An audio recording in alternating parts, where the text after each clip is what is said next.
உன் பிள்ளைய ஒழுங்கா கர்த்தருக்கு ஏற்ற பயபக்தியில வளர்க்கல அப்படின்னா, சினிமாவை பார்க்கறதுக்கு நீ இடம் கொடுத்துட்ட, போன் மூலமா எதையோ பார்க்குதுன்னு சொல்லிட்டு நீ பாராமுகத்தோடு கூட இருப்ப அப்படின்னா, அந்த பிள்ளைகளுடைய அழிவை உன்னால தடுக்கவே முடியாது. நான் வாழ்க்கையில் அனுபவத்திலிருந்து பேசுறேன். என் தாய் தகப்பன் என்னை கண்ட்ரோல் பண்ணக்கூடியதான ஞானம் அவர்களிடத்தில் இல்லை, அவர்கள் படிப்பறிவு இல்லாதவர்கள். ஆனால் கர்த்தருடைய பெரிய கிருபையினால பாழா போனதான என்ன ஆண்டவர் தெரிந்தெடுத்து நல்ல என்னை குட்டுகிற, குடைகிற, என்னை மிரட்டுகிற, என்னை உடைக்கிற ஒரு போதகருடைய கையிலே என்னை கொண்டு போய் கர்த்தர் கொடுத்தார். அதற்கு என்னை நான் முழுவதும் ஒப்பு கொடுத்தேன். போதகனா இப்படி தாண்டா இருக்கணும், பாஸ்டர்னா இப்படி தாண்டா இருக்கணும், உபதேசம்னா இப்படி தாண்டா இருக்கணும், சும்மா வட குழ அதெல்லாம் கிடையாது. இது சின்ன சபையில இவ்வளோ கடினமான உபதேசம் ஆட்களுக்கு உதவாதது. வெளியே சுலகையில அந்த முரத்துல எடுத்து கோதுமையை எடுத்து புடைச்சா யாருக்கு வலி? பதருக்கு தான் வலி. அது இருக்கிற இடமே தெரியாது. காற்று பறக்கடிக்கிறதுனா பதற போல எந்த இடத்துல இருக்குதோ தெரியல, அது பதர். ஆனா கோதுமை மணி என்ன உருட்டினாலும் என்ன மிரட்டினாலும் அதுக்கு தெரியும்.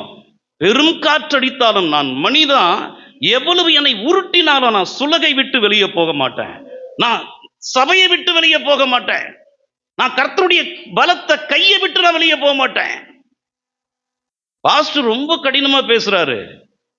யாருக்கு கடினம்? மடியில கனம் இல்லைன்னா வழியில பயம் இருக்காது. யாருடைய மடியில கனம் இருக்குதோ, யாருக்குள்ள பாவம் பிதுங்கி கிடக்குதோ, அவனுக்கு குத்தும் போது அந்த அந்த அந்த பாவத்தை, அந்த சீழை வெளியே எடுக்கணும்னு சொன்னா அதற்கு அவன் ஒப்பு கொடுப்பதே கிடையாது. ஒப்பு கொடுத்தவங்க எல்லாம் கையை உயர்த்துவர்களே சொல்லுங்க.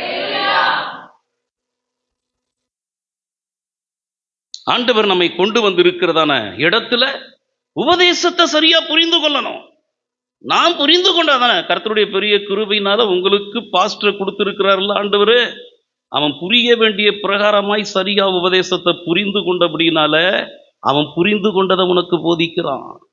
அவன் தப்பு தப்பா புரிந்து கொண்டிருந்தான்னு வச்சுங்க, அவன் தப்பு தப்பா காதுனா லேதுன்னு கர்த்தருடைய வார்த்தையை ஊழியக்காரர் தூய்மையாய் பிரசங்கம் பண்ணும் பொழுது அதை தூய்மையாய் அவன் புரிந்து கொண்டபடினாலதான் அவன் இருதயத்தின் நிறைவுதான் வாய் பேசுது. எத்தனை பேர் சொல்றது புரியுது? பாடம் நடத்துறவங்க டீச்சர்ஸ் நல்லா தான் நடத்துவாங்க. ஆனா அந்த மாணவர்கள் எதை எப்படி புரிந்து கொள்றானோ அவன் வாழ்க்கை அப்படிதான் போகும்.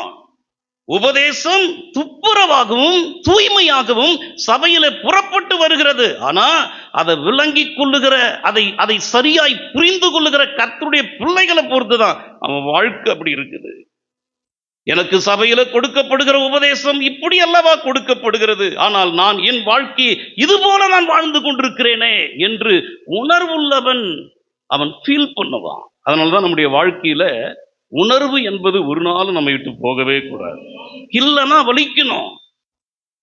கடினமா உபதேசம் வந்ததுன்னா உடனே திருத்தி கொள்ளணும். தன் பாவங்களை உணர்கிறவன் யார்? உணர்வில்லாதவங்க சொன்னா உங்ககிட்ட இது தப்பு இருக்குது அப்படி சொன்னா உடனே நான் என்கிட்ட தப்பு இருக்குதா அப்படின்னு கரெக்ட் பண்ணிக்கிறவன் தான் ஞானம் உள்ளவன். ஆனா அந்த தப்பை மூடி மறைப்பதற்காக தன் பாவங்களை மறைக்கிறவன் வாழ்வடையவே மாட்டான். அதை அறிக்கை செய்து தாவீது சொல்றான், நான் பாவம் செய்தேன், நான் தேவனுக்கு விரோதமா பாவம் செய்தேன், நீ சொன்னபடியே நான் ஒத்துக்கிறேன். தன் பாவங்களை அறிக்கை செய்து விட்டு விடுகிறவன், அதோடு விட்டான் பாருங்க, அவன் தான் மனுஷன். கையை உயர்த்த அல்லேலூயா சொல்லுங்க. இன்னும் கம்பீரம் ஒரு அல்லேலூயா சொல்லுங்க. கடினமான உபதேசம், தூய்மையான உபதேசம் நம்மை தேடி வரும்போது இப்படிதான் வாழணும் அப்படின்னு நீ உணர்வுள்ளவனா இருந்தா அதை புரிந்து கொள்ளும் பொழுது அப்படியே வாழ உன்னை ஒப்பு கொடுப்ப. உணர்வில்லாதவன் பழைய குருடி கதவை திரடி, பழைய வாழ்க்கை, பழைய ப்ளூ ஃபிலிம், பழைய இச்சைகள், பழைய வேசித்தனம், பழைய ஓரின சேர்க்கை, இந்த பாவங்களை எல்லாம் கடிந்து பேசுகிறதான சபைக்கு ஜனங்களை சத்துரு வரவிடுறதே கிடையாது. டான்ஸ் இருந்தா, விசில் பறந்தா, ஆட்டம் பாட்டம் இருந்தா சும்மா அப்படியே கூட்டம் கூட்டமா போகும். இது என்ன ஸ்பிரிட்? அந்த ஸ்பிரிட் அவங்களுக்குள்ள இருக்கிறதுனாலதான் இனம் இனத்தோடு சேருது. நீங்க ஏன் எவ்வளவு திட்டினாலும் எவ்வளவு வார்த்தைகளை சொல்லி உங்களை ஏசினாலும் நான் இங்கதான் வருவேன்னு சொல்லிட்டு வரீங்கன்னா அந்த இனம் இனத்தோடு நான் எப்படி இதுதான் உபதேசம் என்று சொல்லி இதை விட்டு என்ன மிரட்டுறதுக்கு ஒரு ஆள் பூமியில் இருக்கிறானா அப்படின்னு யோசிச்சவன். ஆனா என்னையும் உருட்டி மிரட்டி எனக்கு வார்த்தையை கொடுக்க என் போதகர் இருந்தபடினால நீங்களும் அப்படிதான். நீங்களும் சாதாரணமான ஆட்கள் கிடையாது. அவ்வளவு சீக்கிரமா வளைந்து கொடுக்கிற ஆட்கள் கிடையாது. உங்க ஒரிஜினல் என்னன்னு உங்களுக்கு தெரியும். ஆனா வசனத்தை, கர்த்தருடைய வசனம் வல்ல சம்மட்டி, அது எப்பேற்பட்டதான கற்பாரையும் கூட அடித்து நொறுக்கி விடும். ஏன்னா நொறுக்கிட்டீங்களே பாஸ்டர், உங்க மூலமா கர்த்தருடைய வார்த்தை புறப்பட்டு வந்தபோது வளையாத வளையாத முறியாத கேதுரு மரமாகிய நான் முறிந்து விட்டேனே, வளைந்து விட்டேனே என்று ஒப்பு கொடுக்கிற கர்த்தருடைய பிள்ளைகள் தான் இங்க என்னாலும் இருக்க முடியும். அவர்களை ஒருவராலும் அசைக்க முடியாது. என் பிதா நடாத நாற்று இங்க ஏதாவது இருந்துகிட்டு இருந்தா உள்ள குடைஞ்சுக்கிட்டே இருக்கும். அது ஒரு நாள் வெளியே ஓடி போயிடும். ஆனா கர்த்தரால நடப்பட்ட நாற்றுக்கு எந்த காற்றுமே நல்ல காற்று. கையை உயர்த்தலையே சொல்லாமா? தென்றல் காற்று அடித்தாலும் மெதுவாய் பிரசங்கம் வந்தாலும் சூப்பரா இருக்குது.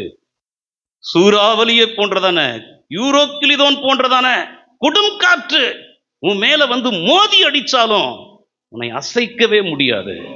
கர்த்தரை எனக்கு முன்பாக நிறுத்தி இருக்கிறேன்.